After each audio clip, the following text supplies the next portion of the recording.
These two countries have been enemies for decades. This is Azerbaijan and this is Armenia. They share a long history of ethnic tensions. You might have heard of the Karabakh Wars, but now they might finally be able to bury their enmity. They say they want to sign a peace treaty. But there are still a lot of barriers to overcome. Just look at this, Azerbaijan's exclave Nakhichevan. It has no connection to the country's mainland, and in between is Armenia. Why is this a big deal? Because the two states argue over how Azerbaijan could connect to its exclave. There must be easy access from mainland Azerbaijan to Nakhchivan. There should be no checks, no interference, and this is our legitimate right.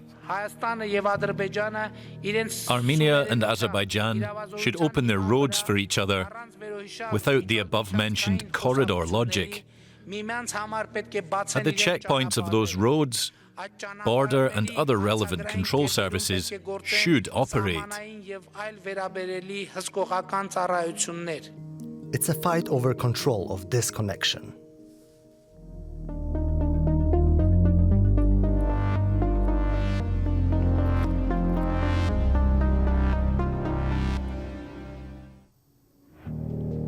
Let's go to the Zangezur Mountains in the south of Armenia to find out more. Here, on this narrow and flat patch between the mountains, is where the connection could run. Azerbaijan claims it could become part of a key trade route connecting China and Europe. This could have huge impact on the balance of power in the South Caucasus, a region between Ukraine and the Middle East. Turkey, Russia, and Iran are in a diplomatic tug of war over the connection. The EU and the US are getting involved as well. So let's find out if this issue could stand in the way of peace. On the southernmost tip of Armenia, right between Azerbaijan and its exclave, there is a town of Megri. Its abandoned train station is now at the center of the geopolitical struggle. In the past, some 70 trains would drive through here every day. It was also the way to get from Azerbaijan's capital Baku to Armenia's capital Yerevan. There was even a diplomatic train running between Moscow and Tehran. But the station has been shut down for over 3 decades. Why? In the late 1980s, tensions erupted between Armenians and Azerbaijanis. They went to war and cut off all ties.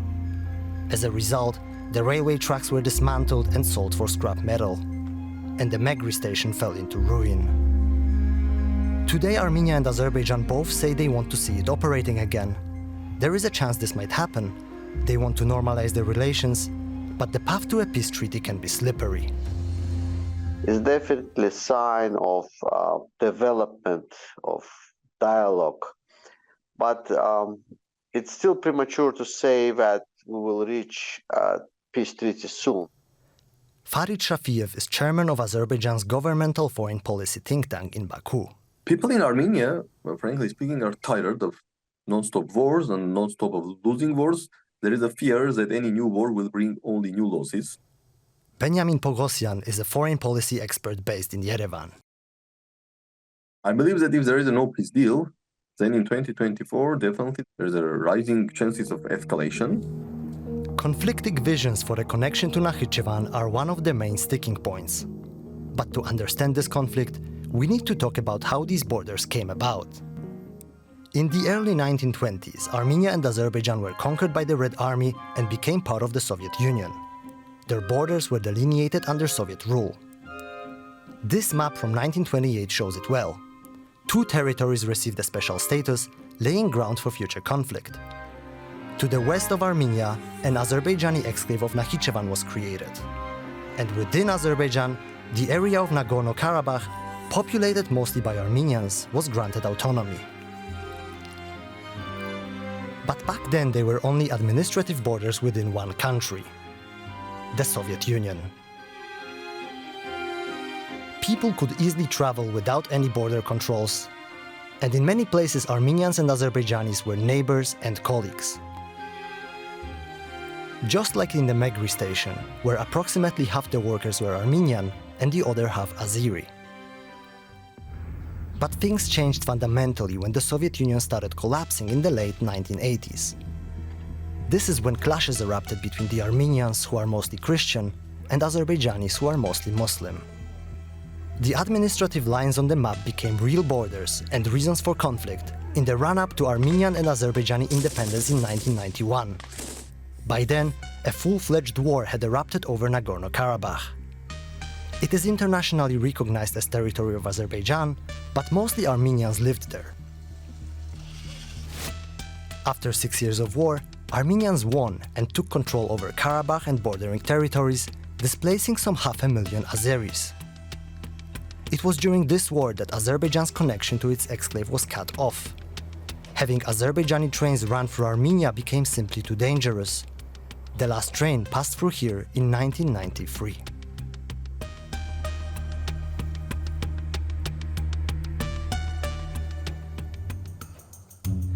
So what if Azerbaijanis want to travel from their capital Baku to the exclave? Which route would they take? Buses and trucks need to make a detour via Iran. So most people take a plane, which also flies over Iranian territory. All this because of a 43-kilometer-long stretch, which would be a 1-hour drive. So this connection would make things much easier for Azerbaijan. And in the last years, the military situation on the ground changed so much in favor of Baku that it felt in a position to demand reopening the route. Azerbaijan calls the project the Zangezur Corridor. The opening of the Zangezur corridor should be mandatory whether Armenia wants it or not. So what happened? Thanks to revenues from gas and oil, Azerbaijan has heavily invested in its military.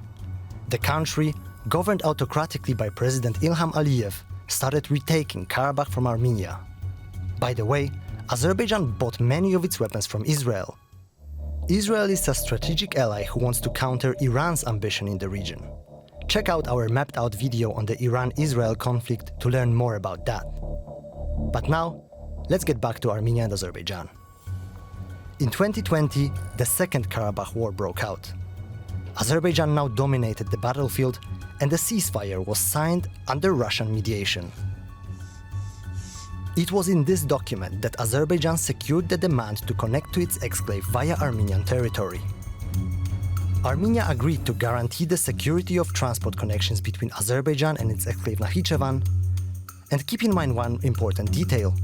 According to this document, these were Russian soldiers who shall be responsible for overseeing the transport connections. We'll get back to that later.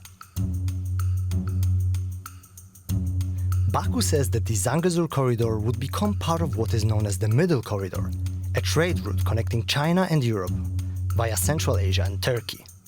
And Armenia could profit as well.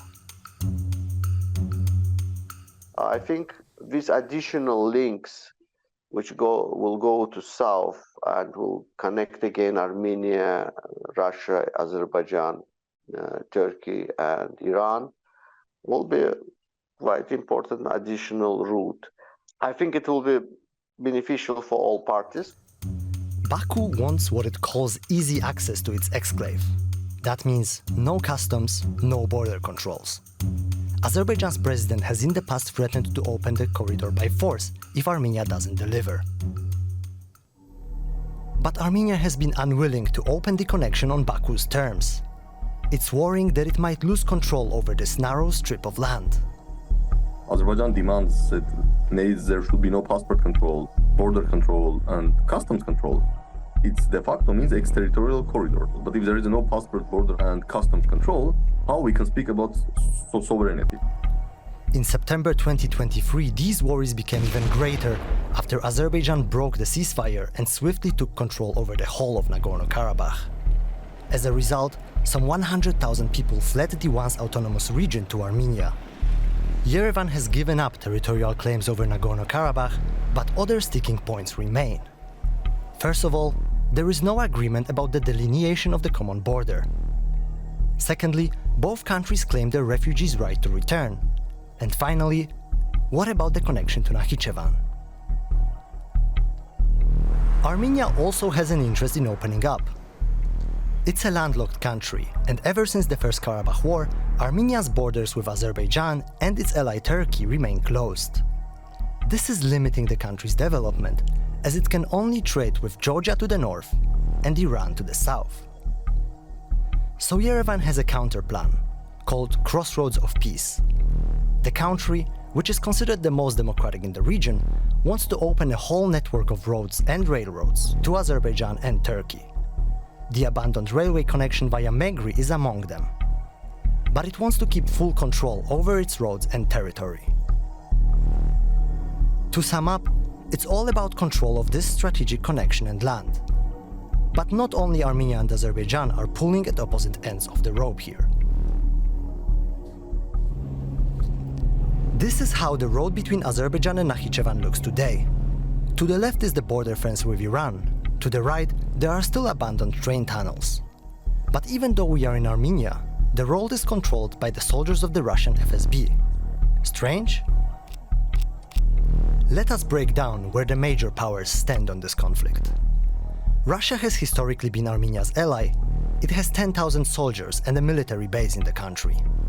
Both states are members of the Collective Security Treaty Organization, or CSTO, sometimes called a Russian-led alternative to NATO. Russian soldiers have been stationed on Armenia's borders since after the collapse of the Soviet Union, like here in the south, where the Zangezur corridor could run. And they would like to stay here, because boots on the ground give Russia leverage in the region. Their presence is also important to Azerbaijan, as it worries for the security of its people traveling through Armenia. But Armenians are increasingly disappointed with their ally Russia and unwilling to see Moscow as peace guarantor.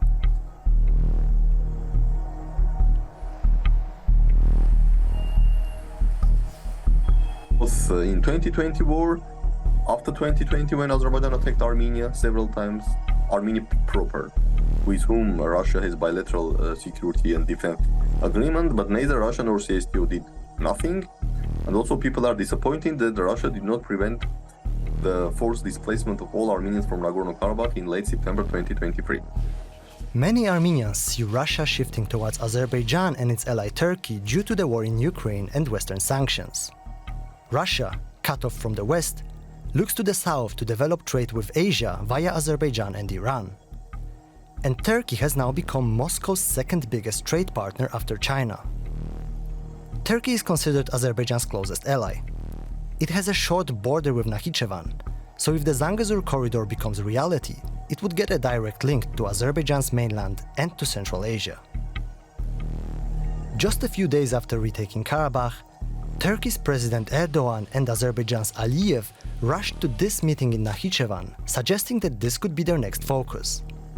Turkish and Azerbaijani military held exercises here, further stoking Armenian fears.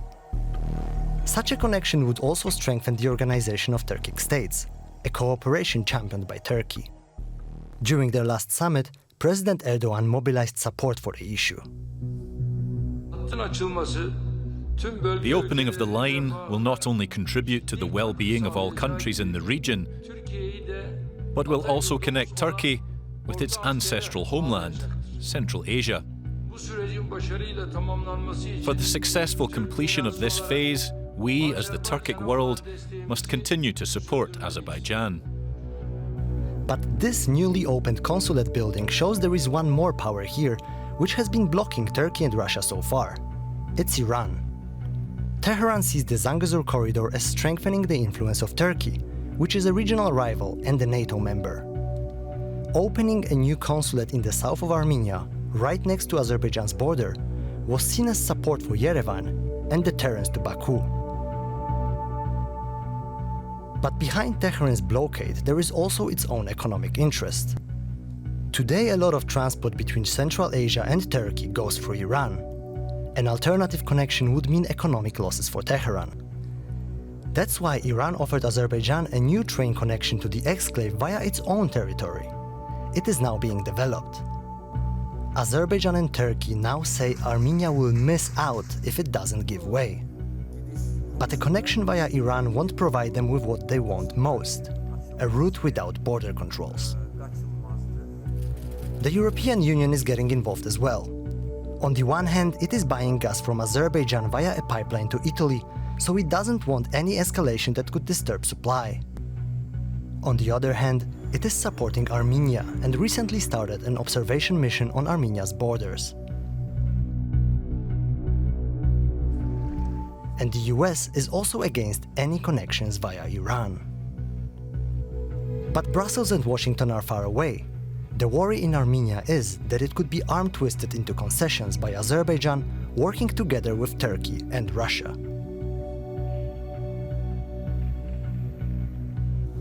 However, there are signs of hope, like this exchange of prisoners of war. Armenia and Azerbaijan agreed to it as a trust-building measure. Steps like this should help to negotiate a peace treaty. A legacy of conflict lingers over both countries. Azerbaijan is emboldened by recent victories and has a strong negotiating position. People in Armenia are ready to accept even bad peace deal. Like even there will be a peace deal which mostly will be in favor of Azerbaijan, because no peace deal means another escalation. Agreeing to lay down arms and signing the peace treaty could take priority now. With no compromise on transport connection in sight, the issue could be postponed. I'm not sure that it will be reflected in the treaty. Maybe the principle of the opening of transportation links will be there, but the modalities and some other details will be separate document. So what about the abandoned train station in Megri? At least for now, it remains neglected. But ultimately opening connections like this one will be necessary to reach a long-lasting peace. Because I'm not speaking about near future, but in long term with the generational change, it might bring indeed durable peace. But of course, this could not be happen within several months or even several years. But in the long term, if regional communications are open, definitely this will mean more interaction between people, and more interaction definitely leads to more understanding of each other. If that one day succeeds, here in the Zangezur Mountains, people will finally be able to live and cross peacefully, without having to fear another war.